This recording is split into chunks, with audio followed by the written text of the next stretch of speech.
আমের সিজন শেষ হওয়ার আগে আমরা কি করছি, সবাই অনেকেই বাড়িতে অনেক কিছু বানাচ্ছি। আমের অনেক রকমের ভ্যারাইটিস সব জিনিস, আমের আচার, আমের তেল আম, আমসত্ত্ব, অনেক কিছু। সেরকমই আমি আমসত্ত্ব আজকে বানালাম আর তোমাদের সঙ্গে শেয়ার করব বন্ধুরা। পাকা আমের আমসত্ত্ব, কাঁচা আমেরও আমসত্ত্ব হয়ে থাকে, কিন্তু আমি এখানে পাকা আমের আমসত্ত্ব বানাচ্ছি।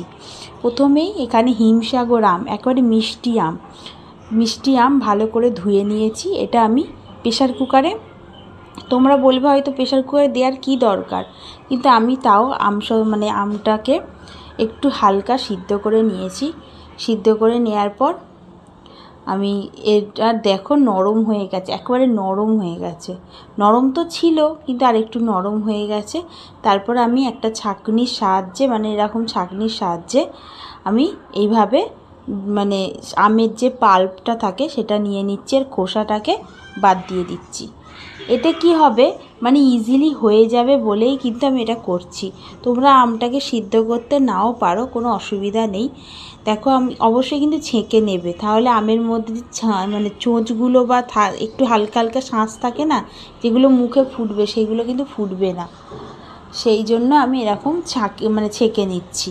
তারপর দেখো, আমের সবটা পাল্প আমি বার করে নিয়েছি একটা জায়গার মধ্যে। এতটা হয়েছে, এই দেখো, এইটা থেকে বার করেছি। আটি যা ছিল সেটাও বার করে নিয়েছি। এরপর কড়া গরম করতে বসিয়ে দিয়েছি, এর মধ্যে এটা দিয়ে দিলাম। দিয়ে এরপরে আমি মিডিয়াম আঁচে ক্রমাগত নাড়তে থাকবো। নাড়তে নাড়তে একেবারে বেশ একটু শুকিয়ে আসবে, তখন কিন্তু আমি এর মধ্যে অল্প একটু চিনি অ্যাড করব। চিনিটা একেবারে অল্প দেব, পাকা আম, মিষ্টি আম, তাও আমি অল্প একটু চিনি দিলাম। দেখো, নাড়তে নাড়তে কতটা শুকনো হয়ে এসেছে। এইভাবে ক্রমাগত কিন্তু নাড়তে হবে। নাড়তে নাড়তে কিন্তু এক সময় দেখবে এইভাবে শুকিয়ে আসছে। দেখো, এরপর আমি অল্প একটুখানি চিনি দিলাম। চিনিটা নাও দিতে পারো, যারা অনেকেই হয়তো বলবে যে চিনির কি দরকার, যে মিষ্টি আম, কিন্তু আমি একটু চিনি অ্যাড করেছি। চিনি দেওয়ার পর দেখো এরকম হয়ে গেছে। তারপরেও আমি এটাকে নাড়তে হবে। এরপর আমি একটু বিট লবণ দিলাম। বিট লবণটা দিলে টেস্টটা একটু খোলে, মিষ্টি জিনিস তো, মিষ্টি জিনিসে খুলবে, সেই জন্যে আমি একটু লবণ দিলাম। দিয়ে এরপর নাড়িয়ে নাড়িয়ে একেবারে শুকনো করে দেব। দেখো, শুকনো হয়ে গেছে। যখনই এরকম দোলা পাকিয়ে আসবে তখনই জানবে হয়ে গেছে। এরপর একটা থালা নিলাম, থালার মধ্যে একটু সর্ষের তেল দিলাম। সর্ষের তেল দেওয়ার এটাই কারণ যে লাস্টে ছেঁটে ধরবে না, আটকে ধরবে না আমসত্ত্বটা যখন শুকনো হয়ে যাবে।